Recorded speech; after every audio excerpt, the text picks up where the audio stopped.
Chemistry time.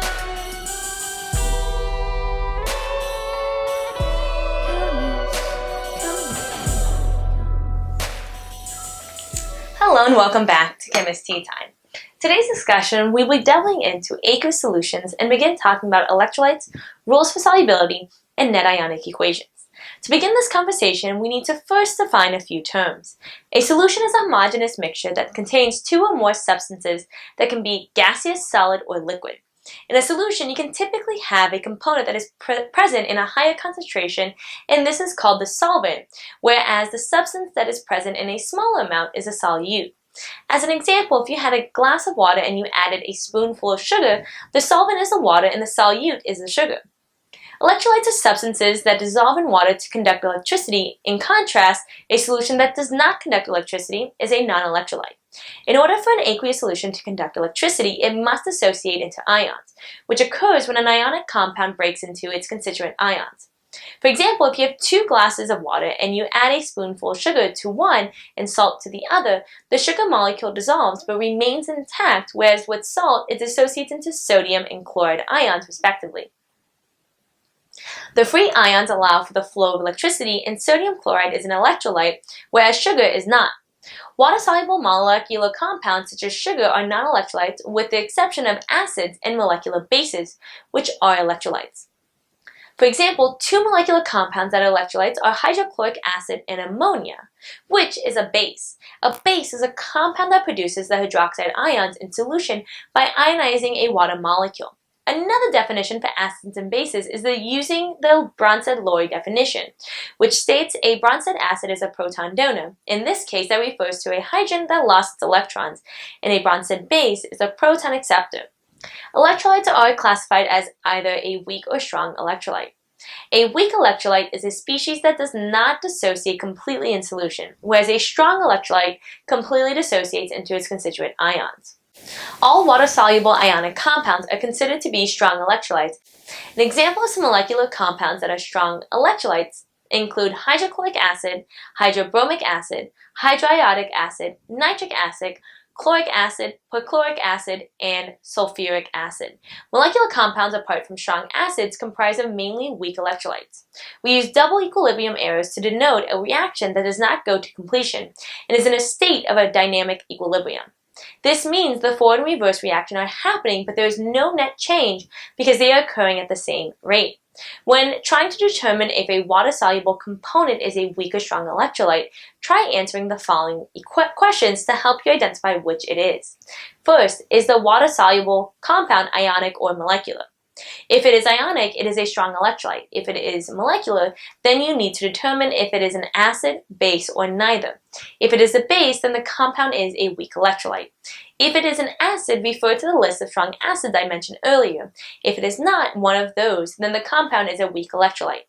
If it is neither an acid nor a base, then it is a non-electrolyte. When dealing with aqueous solutions, it is important to understand when to predict the formation of an insoluble product, which is called a precipitate. A precipitation reaction is a chemical reaction that produces a solid and typically involves ionic substances. Before we dive into how to predict whether or not a reaction will form a precipitate, we need to first discuss what happens when ionic salt is dissolved in water. Hydration is the process where water molecules interact with solute particles. For an ionic salt, it will experience ion-dipole interactions where the partially negative oxygen atom in water will surround the cations and the partially positive hydrogen atoms will surround the anions. Not all ionic compounds will dissolve, and this will depend on the strength of the attractive forces between the ions in water and ions to each other. The following guidelines will help you determine whether or not a compound is soluble or not and will be used to help us predict a precipitation reaction. Compounds that contain an alkali metal cation such as lithium, sodium, potassium, rubidium, and cesium, and the ammonium ion are always soluble. In addition, compounds that contain the nitrate, acetate, or the chlorate ion are also soluble.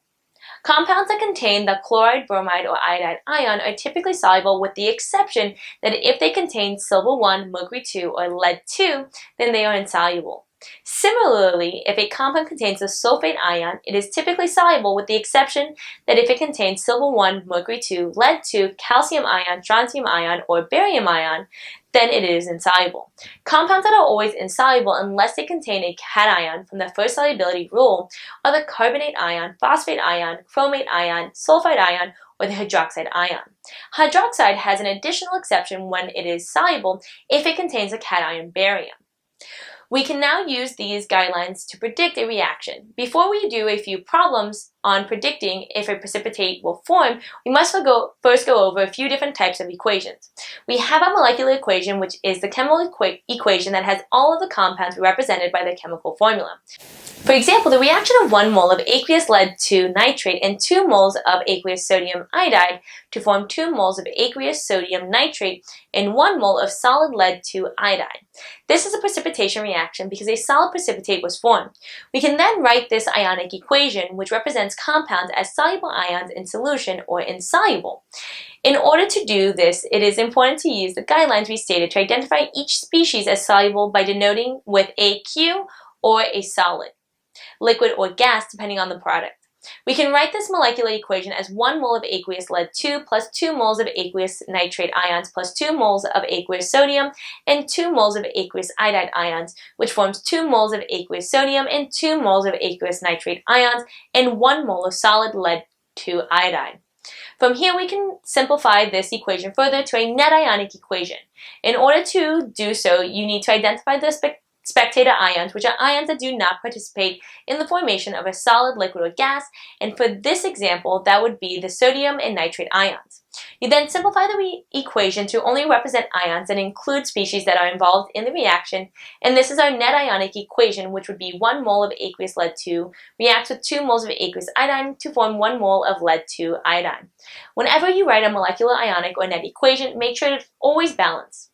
In order to predict if a reaction will produce a precipitate, you need to first determine the solubility of the reactants and to determine the potential products you need by swapping the cations and determine the solubility of the products. If you form an insoluble product, then a reaction occurs. If not, no reaction took place.